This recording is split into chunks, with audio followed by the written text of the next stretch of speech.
Everybody, it's Sunday night. It is time for Region Weather Live. We've got a lot to cover tonight.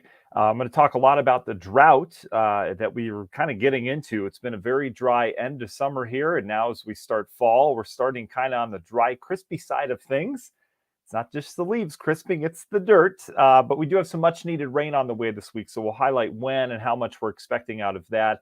I also want to talk long term. All right, as we end the month of September here over the next week and we get into October, notoriously, the end of September and early October is when that jet stream comes back and it usually gets things going again. So I want to show you some long-term outlooks that take us all the way into the first full week and then a couple days beyond in October, because there certainly are some changes, at least in some of the models, because things can certainly change quickly this time of year. So we're going to cover all that here in this Sunday evening edition of Region Weather Live. And as always, we will answer your questions as well. We're going to run our open. Hopefully our internet's fired up and ready to go. I know we are. Come with your questions. We'll have them here in answers form, hopefully coming up after our open.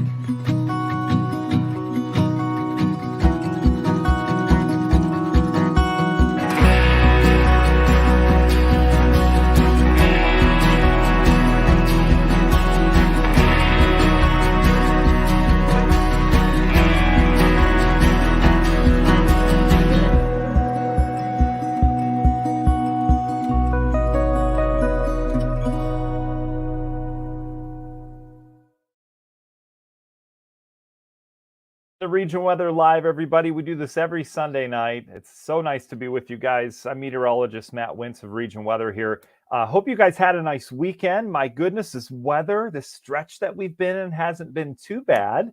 I know we had a little rain last weekend, but today was great. We were at 79 degrees for a high today.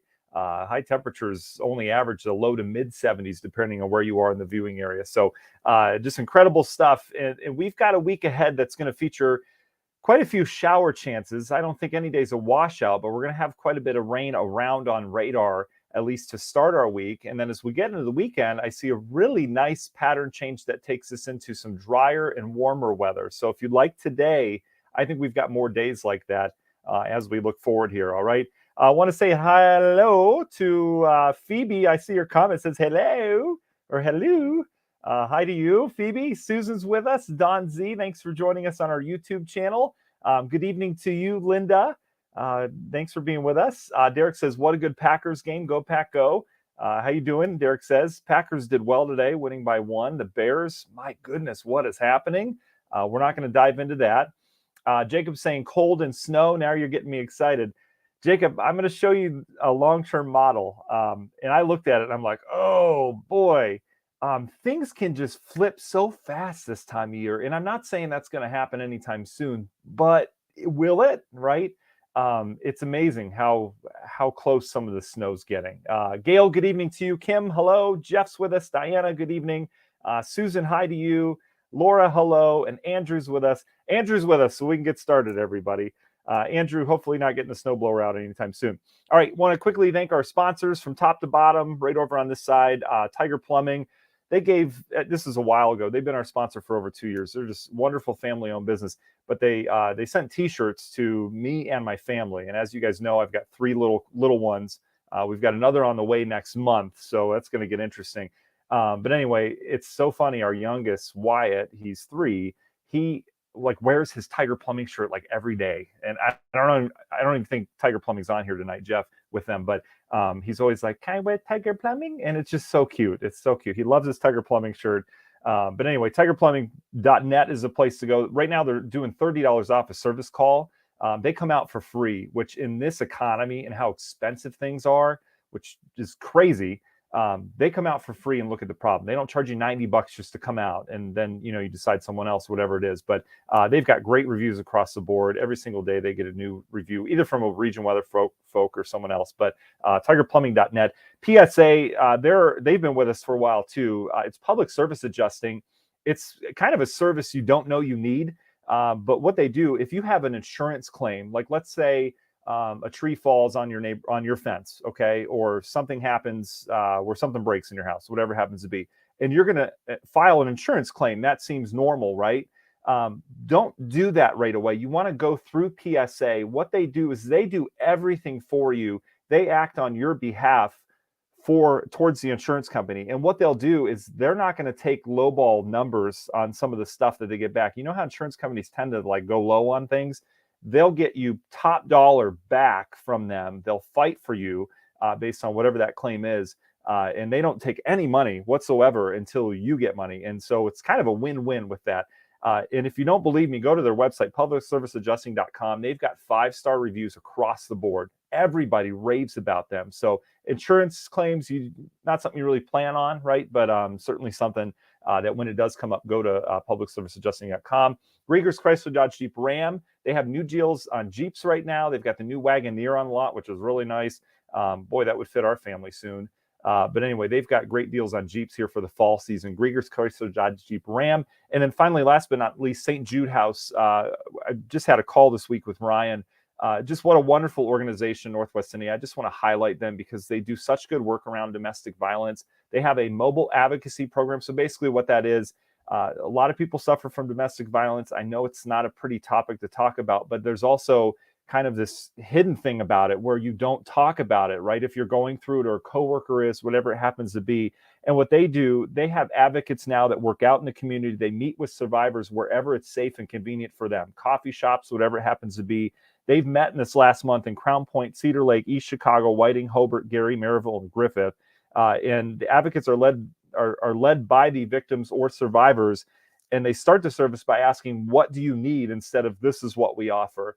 They're just doing tremendous work. And again, I want to highlight them because they are wonderful people battling just something that's not pretty that a lot of people go through. So if you or anyone's dealing with that, stjudehouse.org is the place to go. Okay. So that's what we're dealing with on the sponsor front. We always want to thank them. Weather-wise, let's get you the information that you need to prepare for the week ahead. I want to start kind of big picture here on what's going on with our drought. All right. It's been a very dry end of summer. Remember how dry we started summer? We kind of got out of it, and now we're going back in it again. We really haven't had a good soaking rainfall. We had some soaking rainfalls in Whiting. I know we had the flooding, a week and a half ago. But a lot of us have been dry, especially our southeastern counties. So this is the latest drought monitor right now. If you're in the yellow shade, so here we are. If you're in the yellow shaded areas, you're abnormally dry. You don't need me to tell you that, but this is, if we had to put numbers on it, this is kind of where we stand. And then we're getting into moderate drought in southern Jasper County, and then just outside of Stark County. We've got a moderate drought ongoing. And, it looks like this. It's completely white. I'm just kidding. It's loading.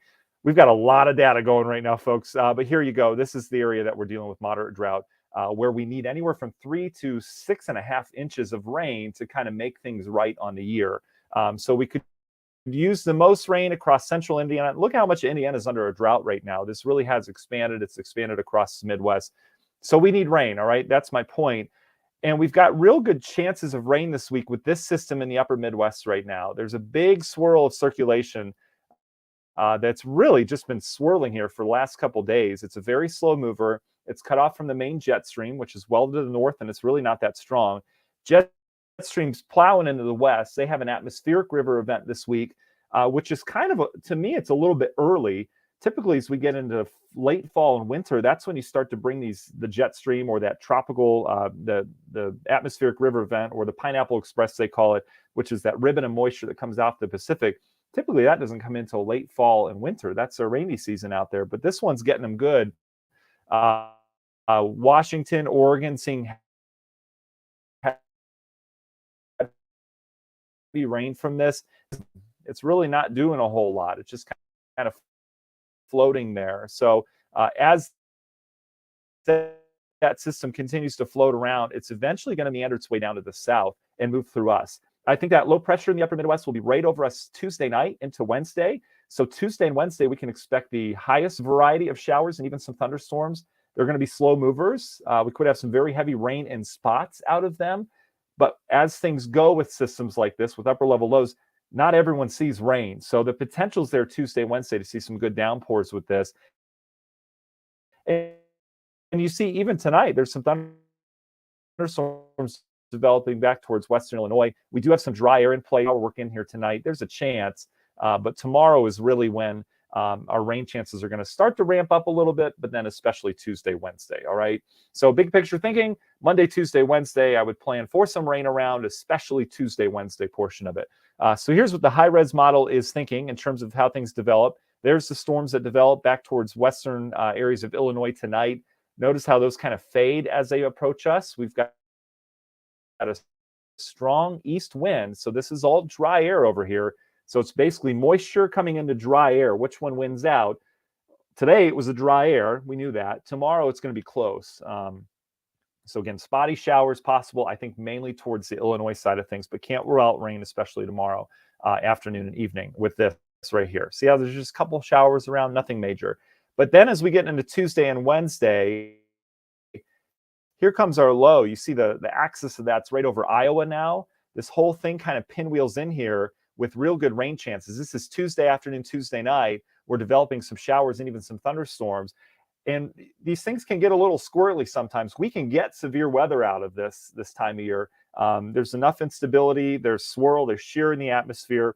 And I'm not saying tornadoes, but we could have some hail with some of these. We could have flash flooding with some of these as well. I'm not anticipating that for everybody, but the potential's there with a system like this to get some of these heavy, slow-moving downpours that, you know, just sit over one location for a time. So just keep that in the back of your mind for Tuesday. And then Wednesday, this thing's right over us. So we may have rain continuing in spots Tuesday night. Wednesday, I think we'll have quite a bit of rain and some thunderstorms on radar as well. So that's kind of how we get the week started.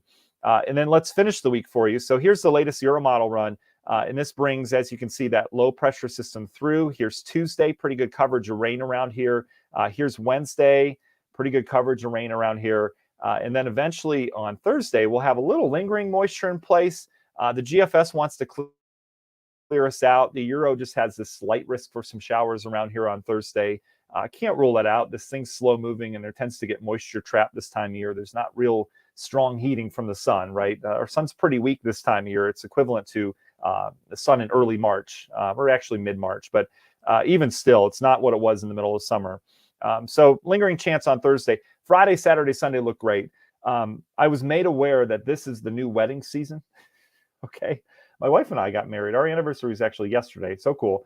September 23rd. And I remember it was a pretty cold day. It was in the 60s for highs and we had our lows in the 40s that night. I remember we were cold. We got married in this barn outlet. I mean, this was 11 years ago when it wasn't quite cool yet. We thought we were ahead of the time. And then it just exploded after that. So we got a pretty good price for it too. But anyway, I remember the temperatures and I remember the weather, of course. I can't remember anything else. But this is the new wedding season, I guess, fall versus spring and summer. So I'm aware that some of you may know someone who's in a wedding over the next couple Saturdays. And so I'm going to pay special attention to the weekend for you guys because I get it. There's also fall festival stuff like that. But in terms of this weekend, it looks good. And I'm fairly confident saying that because everything kind of agrees that low pressure moves out Thursday into Friday, right? Friday looks dry. And then we develop, remember that jet stream that was coming into the west? That will come into the Dakotas, go way north of us, and it'll set up a big ridge over the central and eastern half of the country. And so what we have to look forward to with that is going to be, in my mind, quite a bit of sunshine, a nice warm day each and every day, and not much change to the pattern as we get into the weekend. We'll probably have a good 5 or 6 days as it looks right now, where our temperature is up into the upper 70s, near 80 like today. We should have lots of sunshine, really not a problem in the forecast. So again, if you like today, I think you're going to like Friday and then Saturday and Sunday of next week. So plan on the great weekend that we have coming beyond that. But what I want to show you here, and this is what I want to close with, I want to show you the GFS. The GFS goes out a little further. I don't really like the GFS as a model. It helps in certain situations, but I don't lean on it heavily, all right? So I just want to kind of get that precursor out of the way. But that being said, and I'm going to zoom out because I want to show you kind of the bigger picture look across the United States. It is interesting to look at. And what's interesting about it to me is that you can clearly see the pattern change from September to October as we go through time. Okay, so let's do this. We're going to go through time here. I just want to show you kind of big picture what GFS is saying. You notice the same rain chances are on our forecast, Tuesday, Wednesday. There's good model consensus on that. The GFS clears this system out on Thursday. Remember, the Euro had some moisture lingering. Keep your eye on what's happening out in the western U.S. and in southern Canada, okay? System there, yeah, that's some snow for the mountains as you get up towards Vancouver. That's not unheard of. A little bit of snow in the mountains out west as we approach this Sunday, October 1st. Here's our big ridge across eastern half the country. Real nice. So we're getting in a nice pattern here where we'll stay warm. But as we go through time, yep, a little snow just north of Maine up there. That's fine. A little snow in the Intermountain West as you go into next Monday. That's fine. What is this? This was what I thought was interesting. Big area of low pressure on Wednesday, October 4th, okay? Is this going to happen? There's a chance it will. There's probably a better chance that something similar is going to happen. It may not look just like this. But either way, it's picking up on a big low pressure with a snowstorm in southern Canada that would kind of bleed in, all right? And watch as this system comes east. The bulk of the energy goes north with it, okay? It's detecting some kind of tropical system here. But what's more notable about this is this push of cold air that the GFS is detecting on for Friday, October 6th, okay? And then eventually that kind of stays in southern Canada. And look at this map on October 10th. We're now talking systems where there's snow on the northern end of them, all right? That's how quick this pattern can change. We go from near 80 degrees almost every September. We can have 80-degree days in October, but we go from that to a chance of snow. That's wild to me. And it is every year. I'm always surprised by it. But this is a much different look to the October 10 map than what we have today. And that's how quickly the seasons change. All right. In terms of temperatures, and I'll just leave it at that, I was looking at what the GFS is saying for temperatures for us locally with that little cool snap on October 6th. And it was saying upper 50s, low 60s for highs, which can happen, but that's pretty chilly, right? And it was going upper 30s and low 40s for lows. So that could be our first frost. Could be, again, if the model holds true. We'll see if that changes. But we're getting into the realm of things, right? I believe our average first frost is mid-October. Depending on where you are, it's a little bit later as you get up towards the lakeshore because Lake Michigan keeps us warmer in our lakeshore communities. But, we're getting into that realm of possibility. So that's that. All right. That's the last thing I want to leave you with. So if you guys have any questions or anything like that, or even comments, if you're ready for this, I'd be happy to hear about it.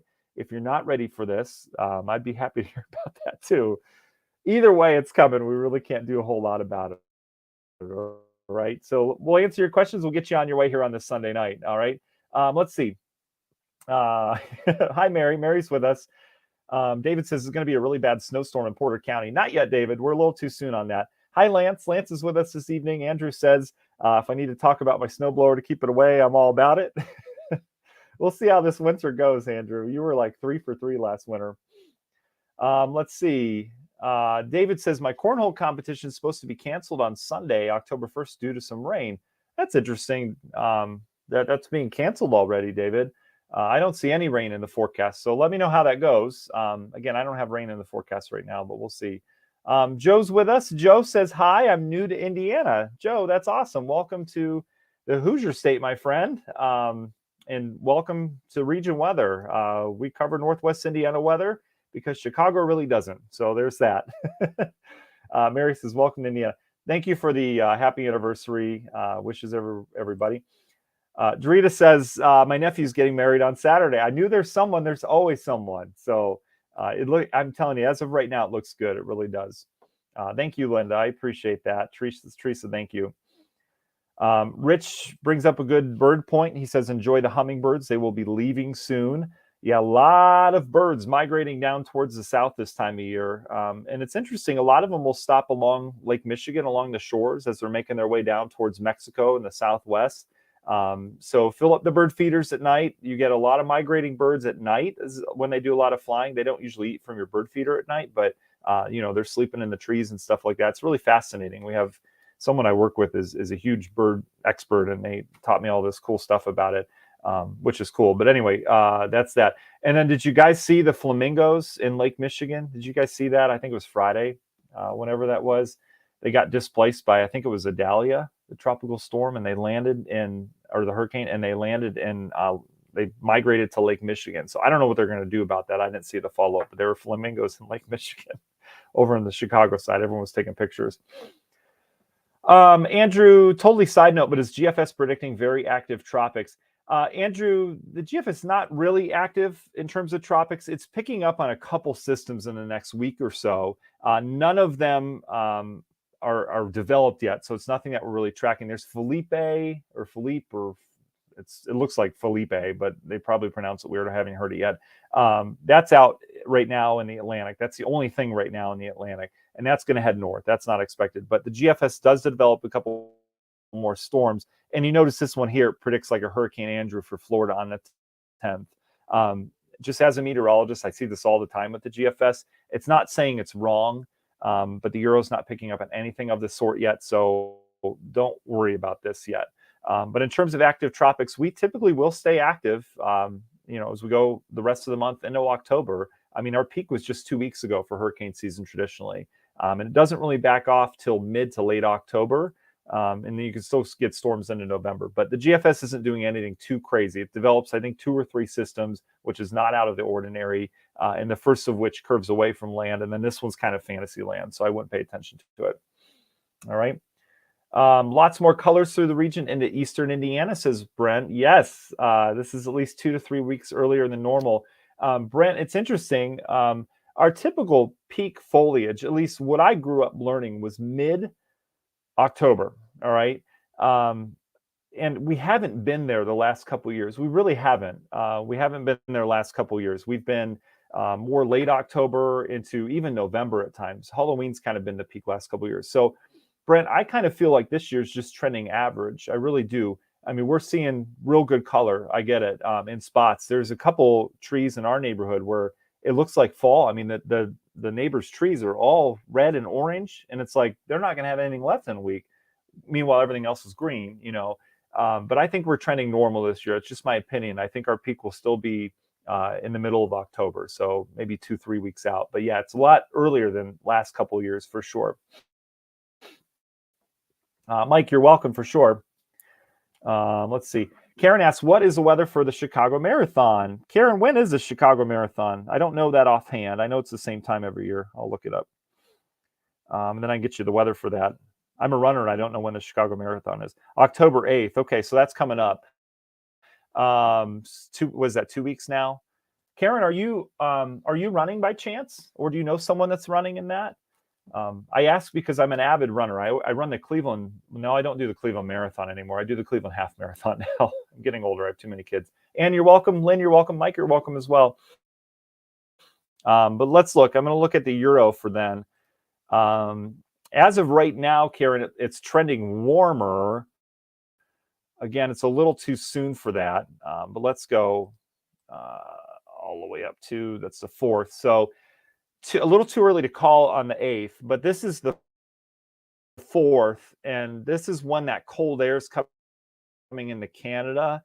This would probably take, well, that would put it right at the 8th. Karen, I'm just going to say this. It's going to be interesting. And why it's going to be interesting is because that cold air that I was showing you on the GFS, the Euro's picking up on it too. And there's going to be some kind of storm system that will probably deliver some kind of punch of cooler air into the lower 48. And that would probably be around the 7th and 8th, kind of like what we saw in the GFS. So we may have some kind of frontal boundary around here then we could have some real warm temperatures out ahead of it because it's going to be a big difference. It's going to be really pulling air out of the Gulf, and they'll have that air out of Canada, really our first hit of cool air for the season. So depending on what side of that spectrum we fall, we're either going to be really warm, we're either going to have rain chances as that front's over us, or we'll be on the backside. It'll be cool and breezy, like sweatshirt weather. So we'll see what happens. Maxwell says, do we have more warm days than we do cold days? For the rest of the year, no, Maxwell. That cold's going to win out, especially November and December. And by cold, I go anything in the 40s or colder. That's cold to me. I'm getting older. But in terms of the next 10 days, we've got more warm days than cool days for sure. Especially as we get into this pattern that starts probably Friday, really Thursday into Friday. We're going to have a multiple day stretch of some warmer weather, probably upper 70s, maybe some low 80s around here, which is kind of hard to do this time of year. So we're going to have a really nice warm up as we get in the extended for sure. Okay. All right, guys. I think that's it. That's all I have question-wise from you guys. As always, thank you so much. I hope this was helpful. All right. again, and a lot of you have done this, regionweather.com. If you guys want a daily update that I hand type for you for your weather in Northwest Indiana, regionweather.com, right on the right-hand side of the screen. You can get all sorts of forecasts. We've got Lake Michigan forecasts. We have travel cams across Northwest Indiana. If there's an accident and you're wondering about it, just click on there. But you can also sign up for email, and it's non-invasive. It's one email a day. If there's active weather, maybe another one. But it'll give you hand-delivered every single morning personalized forecast for Northwest Indiana. So a lot of you I think there's like 700, some of you that take advantage of that. So that's really cool. I feel like I'm typing to you every morning telling you what the weather is. So really neat. And as always, you can find us on the radio side of things, X-Rock 103.9, Indiana 105.5, and Z 107.1. We've got your forecast every single morning and all day long. So good stuff to keep you plugged in, okay? All right, have a wonderful day. We'll keep you updated on the rain as we go throughout the week, and we'll keep an eye on that wedding forecast for next weekend, okay? All right, guys, take it easy.